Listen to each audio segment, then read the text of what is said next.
ध्रुव स्वामिनी नाटक से लिया गया है, जिसमें कोमा शकराज से अपनी बात दृढ़ता के साथ कह रही है। वो कहती है कि प्रेम का नाम न लो, वह एक पीड़ा थी जो छूट गई, उसकी कसक भी धीरे धीरे दूर हो जाएगी। राजा, मैं तुम्हें प्यार नहीं करती, मैं तो दर्प से दीप्त तुम्हारी महत्वमयी पुरुष मूर्ति की पुजारिन थी, जिसमें पृथ्वी पर अपने पैरों से खड़े रहने की दृढ़ता थी। इस स्वार्थ मलिन कलुष से भरी मूर्ति से मेरा परिचय नहीं।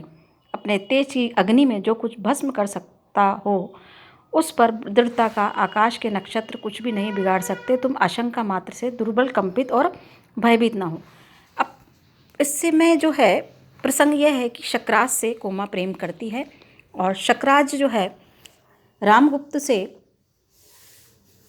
कहता है कि या तो वो उससे युद्ध करे या फिर वो उपहार के स्वरूप ध्रुव स्वामिनी को उसके शिविर में पहुंचाए। और इसके लिए उसने अपने दूत खिंगिल को भेजा था और खिंगिल जो है समाचार लेकर के आ गया और शिविर में जो है ध्रुव स्वामिनी भी प्रविष्ट होने वाली थी। और इस सब का पता जो है कोमा को लगता है, जो कि शकराज से प्रेम करती है। और मिहिर देव जो आचार्य की जो प्रतिपालिता पुत्री है ये कोमा, तो मिहिर देव कहते हैं कि उसको समझाते हैं शकराज को, लेकिन वो समझने के लिए तैयार नहीं होता। तो वो अपनी पुत्री से कहते हैं कि बेटी, अदिति को संभाल और कष्ट सहन करने के लिए प्रस्तुत हो जा, या फिर तुम यहाँ से मेरे साथ में चलो। और इस प्रकार से बातचीत चल रही है। मिहिर देव जो है आकाश की ओर नील लोहित रंग का धूमकेतु अविचल भाव से दुर्ग की ओर कैसा भयानक संकेत कर रहा है, उसको देखकर कहते हैं कि अब कुछ अमंगल होने वाला है। इस बात को सुनकर के शकराज डर जाता है। तो कोमा कहती है कि मुझे अब यहाँ से जाना होगा। और सचमुच अमंगल का साया इस जो है दुर्ग पर मंडरा रहा है। अब वो भी कहती कि मैं जाती हूँ राजा। तो राजा कहता है कि तुम मुझे छोड़ के कैसे जाओगी, क्या मेरा प्यार स्नेह सब कुछ भुला दोगी। शकराज उससे कहता है अमंगल की शांति के लिए आचार्य को ना समझाओगी। तो कहती है कि भाई आचार्य बहुत अधिक रुष्ट है, अब वो वापस नहीं लौटेंगे और मुझे भी अब उनके साथ जाना होगा। और जो तुम प्रेम की बात कहते हो, तो प्रेम का नाम न लो, वह एक पीड़ा थी जो छूट गई, उसकी कसक भी धीरे धीरे दूर हो जाएगी। राजा, मैं तुम्हें प्यार नहीं करती, मैं तो दर्प से दीप्त तुम्हारी महत्वमयी पुरुष मूर्ति की पुजारिन थी, जिसमें पृथ्वी पर अपने पैरों से खड़े रहने की दृढ़ता थी। इस स्वार्थ मलिन कलुष से भरी मूर्ति से मेरा कोई परिचय नहीं है। अपने तेज की अग्नि में जो कुछ भस्म कर सकता है, उस की दृढ़ता का आकाश के नक्षत्र कुछ बना बिगाड़ नहीं सकते। तुम आशंका मात्र से दुर्बल, कंपित और भयभीत हो। वो कहती है कि मेरे समक्ष अब तुम प्रेम का नाम न लो, क्योंकि वो उसके आचरण से, उसके व्यवहार से बड़ी आहत होती है, उसका दिल टूट जाता है।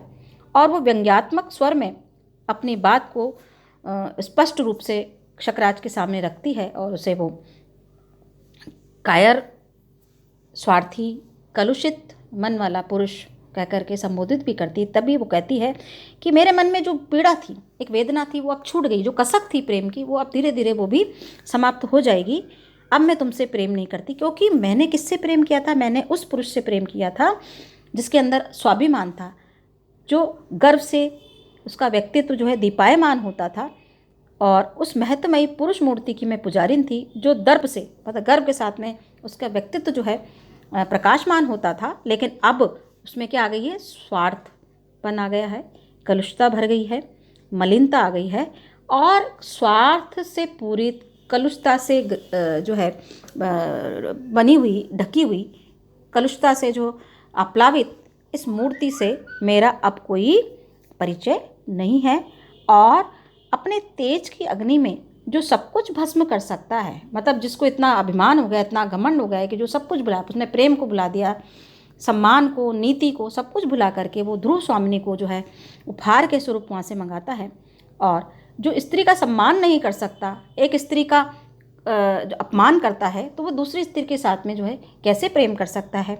ये सारे जो विचार उसके मन में जो अंतर्द्वंद उठ रहा था, जो विचार उमड़ घुमड़ रहे थे, उन सबको वो शकराज के साथ में इस संवाद के माध्यम से प्रस्तुत करती। कहती है कि अब मेरा तुम्हारे से कोई संबंध नहीं है, और तुम्हारे इस मूर्ति से, या तुम्हारे जो मन की जो मूर्ति, महत्वमयी पुरुष मूर्ति की जो मैं पुजारी थी पहले, अब उस मूर्ति जो कैसी हो गई है, भीतर से स्वार्थ मलिन और कलुषता से भरी मूर्ति से मेरा अब कोई परिचय नहीं है, इसलिए तुम्हें सब कुछ भूल जाना चाहिए और अब तुम्हें प्रेम का नाम नहीं लेना चाहिए, क्योंकि ऐसे व्यक्तित्व का ये अमंगलकारी धूमकेतु क्या बिगाड़ सकता है जो अपने तेज की अग्नि में सब कुछ भस्म कर सकता हो, जो प्रेम स्नेह सब कुछ भुला देता है या भुला दिया है स्नेह।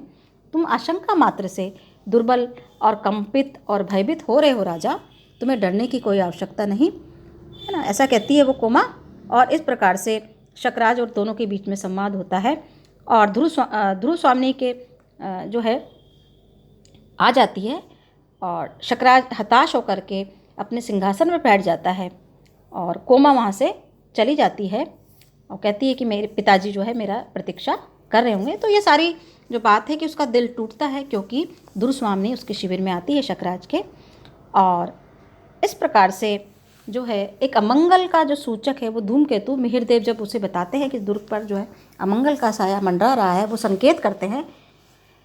ये सारे जो है संवाद के माध्यम से ये सारी बातें जो है प्रकट होती है और शकराज जो है भीतर ही भीतर भयभीत है, डर रहा है, लेकिन वह ध्रुव स्वामिनी को वहाँ पर अपने शिविर में बुलाता है और इस प्रकार से संवादों के द्वारा ये नाटक आगे की ओर बढ़ता है।